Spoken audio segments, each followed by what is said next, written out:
नमस्ते साथियों, कैसे हैं आप लोग। आशा करता हूं कि आप लोग ठीक तरह से होंगे और अपना अध्ययन ठीक तरह से कर रहे होंगे। भारतीय राज्य व्यवस्था का यह 91वां व्याख्यान है और इसके अंतर्गत हम आधिकारिक भाषा के बारे में अध्ययन करेंगे। क्या होती है आधिकारिक भाषा, सीधे तौर पर आप समझ लीजिए। आधिकारिक भाषा वह भाषा होती है जो कि प्रशासनिक कार्यों में यूज़ की जाती है। जैसे कि हमारा संविधान जब बनाया गया था तो उसको दो भाषाओं में लिखा गया था, हिंदी तथा अंग्रेजी में इसकी प्रति को तैयार किया गया था। तो इसी प्रकार से हम देख सकते हैं कि एडमिनिस्ट्रेटिव जो भी कार्य होते हैं, जो भी वर्क होते हैं, वहाँ पर यूज़ होने वाली भाषा को आधिकारिक भाषा कहा जाता है। हम देख सकते हैं कि हमारे यहाँ पर पहले मोनार्की हुआ करती थी। मोनार्की का अर्थ होता है राजतंत्र। राजतंत्र में जैसे ही भाषाओं का प्रचलन था तो अपने अपने राज्य में अपनी अपनी भाषाओं का प्रचलन हुआ करता था। जैसे कि आप राजस्थान की भाषा सुनी होगी और अपनी अपनी रियासतों की स्थानीय भाषाएं हुआ करती थी। और हम देख सकते हैं कि और राजतंत्र से सीधा हमारा लोकतंत्र यहाँ पर लागू होता है और हमारा देश आज़ाद होने के बाद एक लोकतंत्र कहलाता है, जो कि कई राज्यों का संघ हुआ करता था। सभी राज्यों को एक केंद्र में मर्ज कर लिया गया था और हम संघ के रूप में सामने आए। तो हम देख सकते हैं कि सभी भाषाएं यहाँ पर मिक्स हो गई थी। भारत में एक कहावत प्रचलित है, घाट घाट पर पद बदले पानी, सवा कोस पर वाणी, यानी कोस कोस पर बदले पानी पानी और सवा कोस पर वाणी, यानी हर सवा कोस पर यहाँ पर वाणी बदली जाती है, यानी बोली बदली जाती है। तो इस प्रकार से हम देख सकते हैं कि विभिन्न भाषाएं यहाँ पर पाई जाती हैं। और इतने बड़े जो क्षेत्र है जिसमें 27 राज्य, 8 केंद्र शासित प्रदेश, और हम देख सकते हैं कि बहुत सारे जो द्वीप हैं उनकी ट्राइबल पॉपुलेशन भी है। तो सारे इतनी सारी प्रशासनिक व्यवस्थाएं चलाने के लिए किसी एक भाषा का यहाँ पर इम्प्लीमेंट करना काफ़ी मुश्किल हो रहा था। तो हम देख सकते हैं कि प्रारंभ से 200 वर्षों से इनकी जो व्यवस्था चली आ रही थी, अंग्रेज़ों के द्वारा जो यहाँ पर बनाई हुई थी, तो उसको हमने आगे बढ़ाया और समझने का प्रयास किया कि किस प्रकार से हम भाषाओं को इम्प्लीमेंट कर सकते हैं। तो सबसे पहले हमने क्या किया, अंग्रेजी को ही यहाँ पर अडप्ट कर लिया और हमने धीरे धीरे यह भी ध्यान में रखा कि हमें आगे चलकर अपने देश की हिंदी को बढ़ावा देना है और हमारा आखिरी या अंतिम उद्देश्य यही है कि हम संपूर्ण भारत में हिंदी को लागू करें। तो चलिए प्रारंभ करते हैं आज का व्याख्यान और समझने का प्रयास करते हैं कि क्या होती है प्रशासनिक भाषाएं, क्या होती हैं आधिकारिक भाषाएं और किस प्रकार से इससे संबंधित प्रश्न पूछ लिए जाते हैं। उन टॉपिक्स पर हम चर्चा करेंगे। देखते हैं आधिकारिक भाषा के बारे में। भारत में प्राचीन काल से ही कहावत है कि कोस कोस पर बदले पानी, सवा कोस पर वाणी। तो इस प्रकार से हम देख सकते हैं कि भाषाई विविधता हमारे यहाँ पर पाई जाती है। आपने देखा होगा कि एक ज़िले से आप दूसरे ज़िले में भी जाते हैं तो भाषा चेंज हो जाती है। हम देख सकते हैं कि इसमें कई प्रकार की भाषाओं का प्रचलन है और हम देख सकते हैं कि जैसे जैसे ही आप भारत में घूमेंगे तो अलग अलग स्थानों पर अलग अलग भाषाएं आपको सुनाई देगी। भाषाई विविधता के कारण संपूर्ण भारत में एक ही भाषा को लागू करना बहुत ही कठिन होता है, यानी चुनौतीपूर्ण कार्य हो सकता था। लेकिन स्वतंत्रता सेनानियों द्वारा इसके लिए प्रयास किया गया। यदि हम संपूर्ण देश में एक प्रकार की भाषा का प्रयोग करेंगे तो यह आसानी से नहीं जोड़ पाएंगे। यानी यहाँ पर हम देख सकते हैं कि अगर हमारा देश आज़ाद हो जाता है और हम देख सकते हैं कि आज़ाद होने के बाद जो स्वतंत्रता सेनानी हुआ करते थे इस चीज़ को एनालाइज कर रहे थे कि अभी हमें भारत को यूनाइट करना है, सबको एक साथ लेकर चलना है। तो यदि हम किसी एक भाषा को लेकर चलेंगे तो हम देख सकते हैं कि उसमें हम भारत को एक तरीके से नहीं जोड़ पाएंगे। तो हम देख सकते थे कई हमारे यहाँ पर ऐसे भी जो स्वतंत्रता सेनानी हुआ करते थे जो कि कई भाषाओं के ज्ञाता थे, कई भाषाओं को जानते थे। आपने देखा होगा कि आज राज्यों को कनेक्ट करने के लिए नरेंद्र मोदी जी की जो स्पीच होती है, जिस क्षेत्र में जाते हैं उस क्षेत्र की भाषा को बोलने का प्रयास करते हैं। बंगाल क्षेत्र में जाते हैं तो बांग्ला भाषा को बोलते हैं, बुंदेल क्षेत्र में आते हैं तो बुंदेली बोलने का प्रयास करते हैं और महाराष्ट्र जाते हैं तो उसी भाषा में वहाँ पर संबोधन करते हैं।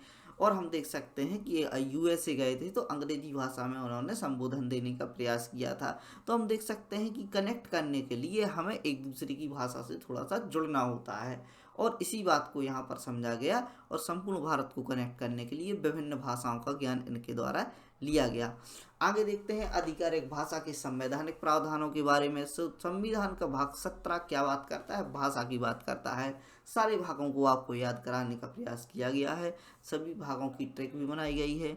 तो भाग 17 यानी हमारी मम्मी जब गालियाँ देती हैं तो वह 17 भाषा में गाली देती हैं, तो भाग 17 यहाँ से आपको ट्रिक के माध्यम से याद रखना चाहिए। अनुच्छेद 343 से लेकर 351 तक यह बात आपको याद रखनी है। इसमें क्या किया गया है? जो भाषा है इसके प्रावधानों का वर्णन किया गया है। भाग 17 अनुच्छेद 343 से 351 तक आपको याद रखना है, नोट डाउन कर लीजिए। संवैधानिक भाषा में सबसे पहले देवनागरी भाषा को शामिल करने की बात की गई थी। देवनागरी भाषा आपने देखी होगी, जो आपके सामने लिखी हुई है 101 पॉइंट पर, तो यही आपकी देवनागरी भाषा है। तो इसी को शामिल करने की बात क्या संवैधानिक भाषा के रूप में की गई थी। तो हम देख सकते हैं अंग्रेजी भाषा के अंकों का प्रयोग करने को कहा गया था, यानी जो अंक यहाँ पर होते हैं 1 2 3, और हिंदी के जो अंक ऐसे होते हैं इनको स्वीकार नहीं किया गया। इसके अलावा अंग्रेजी भाषा के अंकों तथा देवनागरी भाषा को शामिल करने की बात की गई थी। बोला गया कि 1950 से लेकर 1965 तक आधिकारिक भाषा के तौर पर हम अंग्रेजी को ही यूज करेंगे, और 1965 तक हम धीरे धीरे प्रयास भी करते रहेंगे कि हिंदी को ला सकें। लेकिन 1965 में भी ऐसी परिस्थितियां नहीं बन पाई कि हम हिंदी को इम्प्लीमेंट कर सकें। तो लेकिन हम देख रहे हैं कि इसके लिए प्रोग्रेस जारी थी, धीरे धीरे इसका प्रचार किया जा रहा था।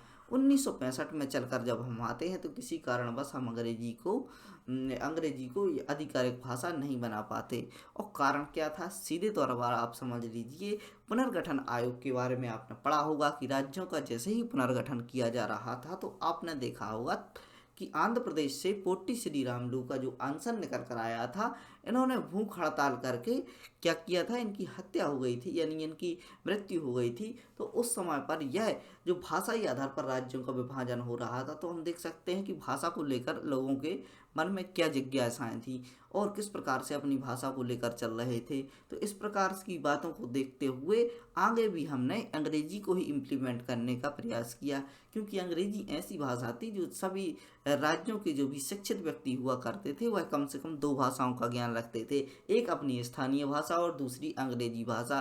दक्षिण भारत में हम देख सकते हैं कि हिंदी का प्रचलन नहीं हुआ करता था, वह अपनी तमिल तेलुगु भाषा को बोला करते थे। आंध्र प्रदेश में आंध्रा में भी तमिल भाषा का यूज किया जाता था। तो हम देख सकते हैं कि यहाँ पर क्या था कि हिंदी को इम्प्लीमेंट करना आज भी इसी तरह से कठिन हो जाता है। भाषा को जोड़ने का अधिकार हमारे देश में राष्ट्रपति जी को दिया गया है, यानी भाषाओं को आधिकारिक रूप से जोड़ने का अधिकार किसको प्राप्त है? राष्ट्रपति जी को प्राप्त है। अब हम 1955 में जाते हैं तो यहाँ पर हम देख सकते हैं कि राष्ट्रपति द्वारा ऑफिशियल लैंग्वेज कमीशन बीजी खेर की अध्यक्षता में प्रारंभ किया गया, यानी ऑफिशियल भाषा को जो जिस प्रकार से लेकर चलना है तो इसके लिए कमीशन बनाया गया जो कि बीजी खेर की अध्यक्षता में बनाया गया, तो कि आपको याद रखना है। आगे देखते हैं आधिकारिक भाषा के चलते इस कमीशन द्वारा अपनी रिपोर्ट कब दी गई? 1957 में दी गई। और गठित कब किया गया था? 1955 में। 2 वर्ष बाद इसने अपनी रिपोर्ट दी और 1957 में इस रिपोर्ट की जांच के लिए चेयरमैन गोविंद वल्लभ पंत द्वारा की गई, यानी इस रिपोर्ट की जो जांच है चेयरमैन गोविंद वल्लभ पंत द्वारा की गई थी। रिपोर्ट पर जैसे ही कार्य किया गया तो हम देख सकते हैं कि दक्षिण भारत की जो हम बात कर रहे थे और उत्तर भारत में क्या विरोध निकल कर आए। उत्तर भारत के जो राज्य हैं जैसे कि मध्य प्रदेश हुआ, उत्तर प्रदेश हुआ, अरुणाचल प्रदेश हुआ, यहाँ पर हम देख सकते हैं कि बिहार हुआ, यहाँ पर भारी मात्रा में हिंदी का प्रचलन है, हम यहाँ पर हिंदी बोलते हैं। और दक्षिण भारत में दक्षिण की जो भाषाएं हैं तमिल है, तेलुगु है, इनका प्रचलन है। तो उत्तर दक्षिण भारत में डिफेक्ट होने लगे, विरोध होने लगे, तो इसी के कारण इसको स्थगित कर दिया गया। और 1960 में हम देख सकते हैं किसी विरोध के चलते एक कमीशन कोई कमीशन गठित नहीं किया गया। माना जाता है कि क्या था कि 1950 से जो हम व्यवस्थाओं को लेकर चल रहे थे तो प्रत्येक 10 वर्ष में भाषा के जो प्रसार है, जो प्रचार है, इसके लिए किए गए कार्य हैं, इसके लिए क्या कमीशन गठित किए जाने थे। तो 50 के बाद 60 में गठित किया जाना था, 70 में गठित किया जाना था। तो और हम देख सकते हैं कि जैसे ही यहाँ पर विवाद निकल कर आते हैं उत्तर और दक्षिण भारत के बीच, तो यह कमीशन गठित नहीं किया जाता। संसद द्वारा आधिकारिक भाषा अधिनियम में बोला गया, जो आधिकारिक भाषा अधिनियम है उसमें बोला गया 1965 का कि अंग्रेजी भाषा का प्रयोग आधिकारिक भाषा के तौर पर किया जाएगा, लेकिन साथ ही हिंदी को लेकर हमें चलना है। निरंतर इसके लिए प्रयास किए जाएंगे कि अंतिम तौर पर हम हिंदी को ही स्वीकार करें। अब हम देख सकते हैं कि 1967 में क्या होता है कि एक संशोधन लाया जाता है जिसमें अंग्रेजी भाषा के प्रयोग के साथ हिंदी भाषा का प्रयोग भी आधिकारिक तौर पर किया जाने लगता है। यानी ऐसे डॉक्यूमेंट्स जारी किए जाते हैं सरकारी क्षेत्रों में जिसमें हिंदी व अंग्रेजी दोनों लिखी होती हैं। आपने पीएससी यूपीएससी का पेपर दिया होगा, वहाँ पर आप देख सकते हैं कि एक साइड जो क्वेश्चन अंग्रेजी भाषा में होते हैं, दूसरी साइड वही क्वेश्चन हिंदी भाषा में होते हैं। तो ऐसा नहीं होता कि हिंदी का प्रचलन हो गया तो अंग्रेजी को समाप्त कर दिया और अंग्रेजी क्या हो गया तो हिंदी को समाप्त कर दिया। यहाँ पर हम दोनों भाषाओं को लेकर चलने की बात 1967 के संशोधन में की गई थी। आगे देखते हैं, क्षेत्रीय भाषा में यदि हम देखें तो आधिकारिक भाषा के प्रचलन के साथ ही स्थानीय भाषाओं पर भी प्रतिबंध नहीं लगाया गया था। आप देख सकते हैं कि आप अपनी मातृभाषा में खूब अच्छे तरीके से क्या करते हैं, संवाद करते हैं, लोगों से चर्चा करते हैं, बाहर जाकर भी अपनी भाषाओं को बोलने में हिचकते नहीं हैं। मंच पर आपने देखा होगा कि जो मराठी जो वो होते हैं, लोग होते हैं, जैसे कि आपने बाला साहेब ठाकरे की स्पीच सुनी होगी और अभी उद्धव ठाकरे की स्पीच सुनी होगी, तो वो अपनी मातृभाषा में यानी मराठी भाषा में क्या दिया करते हैं, अपने जो लेक्चर दिया करते हैं। तो हम देख सकते हैं कि यहाँ पर अपनी भाषाओं को लेकर कोई भी यहाँ पर प्रतिबंध नहीं लगाए गए थे। केवल संवैधानिक कार्यालयों में जहाँ पर जो भाषा यूज होती है उसमें अंग्रेजी व हिंदी को यूज किया जा रहा था। 29 राज्यों को यह शक्ति थी कि वह अपने राज्य से किसी भी एक भाषा का चयन कर सकते हैं। यानी मान लो कि हम देख सकते हैं कि एमपी को और परमिशन दे दी कि आपको अपनी एक भाषा चुननी है, तो इसने अपनी अंग्रेजी भाषा भी चुन ली और साथ में हम देख सकते हैं कि अंग्रेजी भाषा के साथ हिंदी का भी यूज कर रहा है। तो उसी प्रकार अपने अपने राज्यों को यह शक्ति दे दी गई थी कि वह अपनी एक स्थानीय भाषा का यूज ऑप्शन के तौर पर अंग्रेजी के साथ कर सकते हैं। तो हम देख सकते हैं कि आंध्र प्रदेश द्वारा तेलुगु भाषा को यूज किया गया, केरला द्वारा मलयालम को यूज किया गया, आसाम द्वारा आसामी भाषा, बंगाल द्वारा बंगाली भाषा तथा उड़ीसा द्वारा उड़िया भाषा को यहाँ पर अपनी आधिकारिक भाषा के रूप में शामिल किया गया, जो कि अंग्रेजी के साथ हुआ करती है। हम देख सकते हैं कि इसके अलावा क्या हुआ कि उत्तर के राज्य द्वारा हिंदी को स्वीकार कर लिया गया। यानी उत्तर के जो राज्य हुआ करते थे, जैसे कि हिमाचल प्रदेश हुआ, उत्तर प्रदेश हुआ, उत्तराखंड हुआ, मध्य प्रदेश हुआ, छत्तीसगढ़ हुआ, बिहार, झारखंड, हरियाणा, राजस्थान, यह जो राज्य हुआ करते थे तो इनके द्वारा किया गया हिंदी को कॉमन रूप से स्वीकार कर लिया गया। आगे देखते हैं, इसी प्रकार गुजरात द्वारा गुजराती भाषा को स्वीकार किया गया। राज्यों को यह शक्ति थी कि वह 2 या 2 से अधिक भाषाओं को स्वीकार कर सकते थे। अब हम देख सकते हैं कि कोई राज्य इतना बड़ा होता है, मान लो जैसे उत्तर प्रदेश है, तो इसमें कॉमन जनसंख्या है, यहाँ पर आधी जनसंख्या कुछ और भाषा बोलती है और आधी जनसंख्या कुछ और भाषा बोलती है, तो यह आधिकारिक रूप से 2 भाषाओं को भी लेकर चल सकते थे। इसी तरह गोवा द्वारा क्या किया गया, यहाँ पर कुछ मराठाओं का शासन हुआ करता था, कुछ अंग्रेजों का शासन हुआ करता था और कोंकणी भाषा यानी मराठी, कोंकणी व अंग्रेजी 3 भाषाओं को लेकर यह चल रहे थे। तो आधिकारिक भाषा के रूप में इन्होंने 3 भाषाओं को स्वीकार कर लिया था। इसी प्रकार जम्मू कश्मीर द्वारा उर्दू को स्वीकार किया गया। यह एक भारत का ऐसा पहला राज्य था जिसके द्वारा अपनी आधिकारिक भाषा के रूप में क्या किया गया, उर्दू को स्वीकार किया गया था। उत्तरी राज्य मेघालय, अरुणाचल प्रदेश, नागालैंड द्वारा अंग्रेजी भाषा को स्वीकार किया गया। यानी हम देख सकते हैं कि जो राज्य बचते हैं मेघालय, अरुणाचल प्रदेश है और नागालैंड है, इनके द्वारा अंग्रेजी भाषा को ही स्वीकार किया गया कि अंग्रेजी भाषा को ही हम लेकर चलेंगे।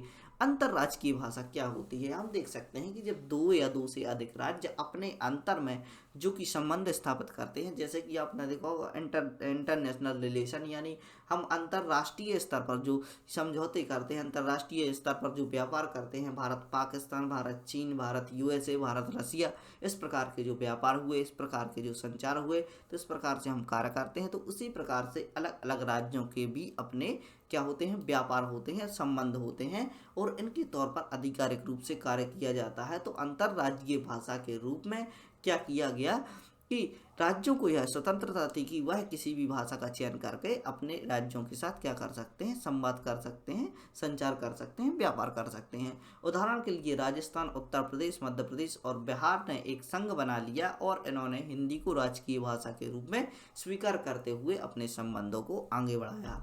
आगे देख सकते हैं कानूनी तथा न्यायिक क्षेत्र में, यह क्षेत्र बहुत मेन क्षेत्र हो जाता है क्योंकि कानूनी क्षेत्र में ही हमें भाषाओं की आवश्यकता पड़ती है। और न्यायिक क्षेत्र में जो हमारी बुक्स लिखी गई हैं, जहाँ पर प्रावधान लिखे गए हैं कि किस प्रकार से किस सजा का प्रावधान होना चाहिए, तो हम देख सकते हैं कि इसमें भाषा का प्रयोग किस प्रकार से किया गया। संसद द्वारा जब तक कोई कठोर कानून नहीं बना दिया जाता तब तक क्या किया जाएगा, अंग्रेजी भाषा का ही प्रयोग किया जाएगा। अभी तो क्या चल रहा है कि आप इसका प्रसार करिए और भारत में, संपूर्ण देश में इसको फैलाने का प्रयास करिए, बच्चों को जागृत कीजिए, बच्चों को शिक्षा प्रदान कीजिए, उसके बाद हम इम्प्लीमेंट करेंगे। जुडिशरी ने बोल दिया साफ साफ शब्दों में कि आप जो भी कर सकते हैं वह कर लीजिए, लेकिन जब तक राष्ट्रपति जी द्वारा कठोर रूप से किसी भाषा को, अंग्रेजी भाषा के किसी भाषा को क्या है, आधिकारिक भाषा के रूप में आप जारी नहीं कर देते, तब तक हम अंग्रेजी का ही यूज करेंगे। कर हुआ यानी टैक्स, नियम, कानून, आर्डर तथा केंद्र राज्य में प्रयोग होने वाली, केंद्र राज्य के जो संबंध होते हैं उनमें प्रयोग होने वाली भाषा अंग्रेजी ही होगी। जब तक संसद हिंदी के संबंध में कोई कानून नहीं बना देती, यानी हिंदी के संबंध में कोई ऐसा कानून निकल कर नहीं आता कि हम संपूर्ण भारत में अब हिंदी को लागू कर रहे हैं, तब तक हम कर, नियम, आर्डर, कानून इस प्रकार के कार्यों में किसका, अंग्रेजी का ही यूज करेंगे।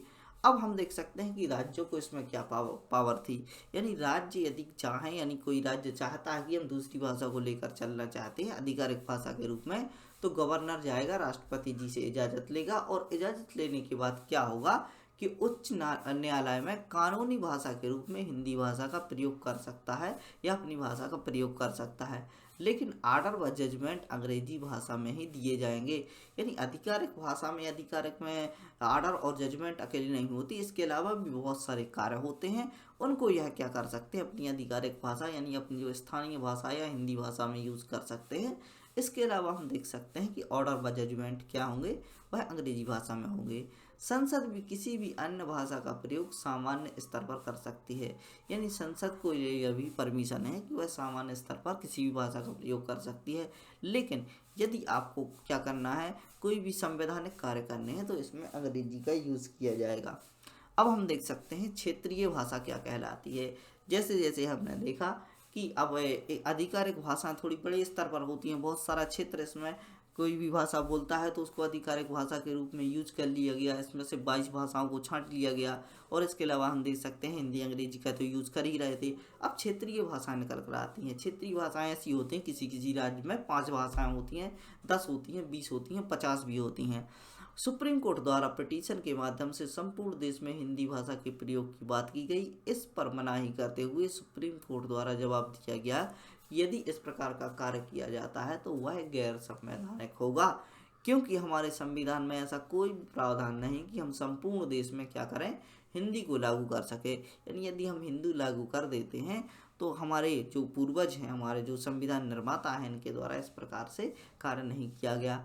अब जाइए और क्या कीजिए कि आप एक बिल लेकर आइए, बिल को पास कराइए, उसके बाद यह सब होगा। सुप्रीम कोर्ट ने यह जवाब दिया कि सीधे तौर पर किसी भी भाषा को आप पर थोपा नहीं जाएगा और लागू नहीं किया जाएगा। इसके लिए पहले इसके लिए वातावरण तैयार करना होगा, फिर संपूर्ण देश में क्या करना होगा, इस प्रकार का कार्य किया जाएगा। यानी हम देख सकते हैं कि धीरे धीरे क्या हो रहा था कि जो बातें हैं, जो पिटीशन है यहाँ पर निकल कर आ रही थी, और क्षेत्रीय भाषा के बारे में भी आपने जानकारी प्राप्त की। अब देख सकते हैं अल्पसंख्यकों की भाषा। यदि किसी अल्पसंख्यक क्या होते हैं, किसी क्षेत्र में विशेष ऐसे लोग जो अपनी अलग भाषा का प्रयोग करते हैं तथा उनकी भाषा को संरक्षण प्रदान करना, यानी अल्पसंख्यक भाषा का संरक्षण कहलाता है।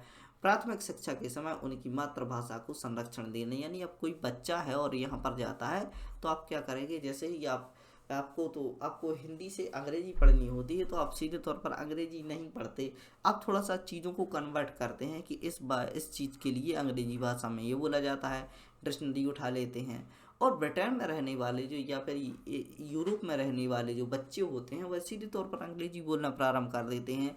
यदि उनको हिंदी सीखना होता है तो यहाँ से क्या करेंगे, वो अपनी चीज़ों को क्या करेंगे, कन्वर्ट करेंगे। एक डिक्शनरी लेकर घूमेंगे, अंग्रेजी से हिंदी का अनुवाद करेंगे और उसके बाद वह क्या कर पाएंगे। तो हम देख सकते हैं कि बच्चों का बहुत मन साफ होता है जब वो यहाँ पर जाते हैं, अपनी मातृभाषा या स्थानीय भाषा को लेकर चलते हैं और समाज में उनको यही भाषा सुनाई देती है।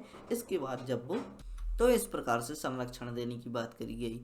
इसी के लिए राष्ट्रपति द्वारा भाषाई अल्पसंख्यकों के लिए एक ऑफिसर की नियुक्ति भी की गई। यानी राष्ट्रपति द्वारा अल्पसंख्यक के जो भाषाई अल्पसंख्यक होते हैं उनके संरक्षण के लिए ऑफिसर की नियुक्ति की गई, जो कि यह ध्यान रखेगा कि किस क्षेत्र में जो अल्पसंख्यकों की भाषा है उसको किस प्रकार से हमें संरक्षण प्रदान करना है, जो कि संविधान में इनके लिए दिए गए प्रावधानों पर कार्य करे तथा रिपोर्ट को राष्ट्रपति के समक्ष सौंपे कि हमने साल भर में क्या कार्य किया है अल्पसंख्यकों की भाषा को लेकर। हिंदी भाषा का विकास, देश में हिंदी भाषा के विकास के लिए निरंतर कार्य किया जाएगा, निरंतर प्रयास किया जाएगा कि हिंदी ज़्यादा से ज़्यादा यूज की जाए। हम देख सकते हैं कि जो हमारी बुक्स आती हैं वह ज़्यादातर इसमें कहानियाँ होती हैं, बच्चों को सिखाने का प्रयास किया जाता है कि किस प्रकार से हमारी भाषा है और इसको हमें आगे लेकर चलना है, क्योंकि हमारे देश का अंतिम उद्देश्य यही है कि संपूर्ण भारत में आधिकारिक भाषा के रूप में हमको हिंदी को स्वीकार करना है। आगे देखते हैं 22 आधिकारिक भाषाएं जो भारत के द्वारा स्वीकार कर ली गई अलग अलग क्षेत्रों में। तो हम देख सकते हैं कि हमारे देश में वर्तमान में 22 आधिकारिक भाषाएं हैं। प्रारंभ में यह 14 हुआ करती थी और धीरे धीरे इनका विकास हुआ। अब 22 भाषाओं के नाम यहाँ पर हम पढ़ेंगे, जिसमें आसामी, बंगाली, डोगरी, गुजराती, हिंदी, कन्नड़, कश्मीरी, कोंकणी, मराठी, मलयालम, मणिपुरी, नेपाली, उड़िया, पंजाबी, संस्कृत, सिंधी, तमिल, तेलुगु हैं। तो हम देख सकते हैं कि इन भाषाओं को किसी भी ट्रिक के माध्यम से आपको याद करना है, और ना भी हो तो आपको थोड़ा सा आइडिया होना चाहिए। आपके देश की भाषाएं हैं, आपको वैसे भी याद होंगी, आधी से ज़्यादा भाषाएं आपको रटी होंगी। 96वें संविधान संशोधन में क्या किया गया कि जो उड़िया है, उड़िया का नाम बदलकर उड़िया कर दिया गया। तो हम देख सकते हैं कि यह जो संशोधन है बहुत ही महत्वपूर्ण हो जाता है कि उड़िया को उड़िया किस संविधान संशोधन के माध्यम से किया गया, और इस प्रकार के प्रश्न भी बन जाते हैं। तो आपको याद रखना है 96वें संविधान संशोधन द्वारा। सिंधी को 21वें संविधान संशोधन द्वारा 1967 में आधिकारिक भाषा के रूप में जोड़ लिया गया था। यानी सिंधी कब जुड़ी? 21वें संविधान संशोधन 1967 के माध्यम से। कोंकणी, मणिपुरी और नेपाली को 71वें संविधान संशोधन के माध्यम से 1992 में, तथा बोडो, डोगरी, मैथिली, संथाली को 92वें संविधान संशोधन 2003 के माध्यम से आधिकारिक भाषा के रूप में स्वीकार किया गया। तो हमने थोड़ा सा एवोल्यूशन समझा कि किस प्रकार से 14 से 22 भाषाएं हमारी निकल कर आईं। आधिकारिक भाषा अधिनियम 1963 की बात करें तो 1963 के आधार पर हिंदी भाषा के विस्तार किस प्रकार से करना है उसमें बात की जाती है। तो आधिकारिक भाषा के रूप में हमें लास्ट में क्या करना है, हिंदी को लेकर चलना है। तो 1963 के अधिनियम निकल कर आता है, उसके लिए खाका तैयार किया जाता है किस प्रकार से हमें अपनी भाषा को लेकर चलना है और आगे इसको इम्प्लीमेंट करना है। विस्तार की जांच के लिए प्रत्येक 10 वर्ष में कमेटी गठित की जानी थी। तो 1960 में तो डिले हो गई थी और इसके बाद हम देख सकते हैं निरंतर ही यह कार्य करती रही। 1976 में गठित 30 सदस्यीय कमेटी हिंदी भाषा के विस्तार की जांच के लिए गठित की गई। 76 में आप लोग फिर से संज्ञान में आ गए और 30 सदस्यीय कमेटी बनाई गई, जिसमें लोकसभा के 20 सदस्य एवं राज्यसभा के 10 सदस्य हुआ करते थे। इनके लिए हिंदी भाषा के विस्तार को लेकर अपनी जांच की गई तथा इसमें रिपोर्ट निकल कर आई। तो हम देख सकते हैं कि विभिन्न प्रकार के कार्य इसके लिए किए गए हैं। आधिकारिक भाषा के रूप में आपने बहुत सी जानकारी प्राप्त की। 22 आधिकारिक भाषाएं आपको याद रखनी चाहिए। और इसके अलावा हम देख सकते हैं कि अल्पसंख्यकों के संरक्षण किस प्रकार से प्रदान किया गया है, इसके लिए अधिकारी की नियुक्ति की गई है। क्षेत्रीय भाषा को समझा, कानूनी तथा न्यायिक भाषा में किस प्रकार से आधिकारिक भाषा का प्रयोग किया जाता है। तो इस प्रकार से हमने बहुत सी जानकारी प्राप्त की और इसी प्रकार के अध्ययन के लिए बने रहें study right by Mani Pandey से और करते रहें अध्ययन। ऐसे बच्चों तक इस लेक्चर को पहुंचाने का प्रयास करें जो इस प्रकार की शिक्षा प्राप्त करना चाहते हैं और आर्थिक रूप से कमज़ोर हैं। चलिए इसी के साथ आपसे विदा लेते हैं, मिलते हैं आपसे अगले लेक्चर में। पॉलिटी के 91 लेक्चर आ चुके हैं और इसके अलावा हम देख सकते हैं कि हिस्ट्री आपकी पूरी कवर करा दी गई है। सारे लेक्चर आप देखिए और आसानी से अपना अध्ययन कीजिए, पढ़ते रहिए, खुश रहिए। जय हिंद, भारत माता की जय।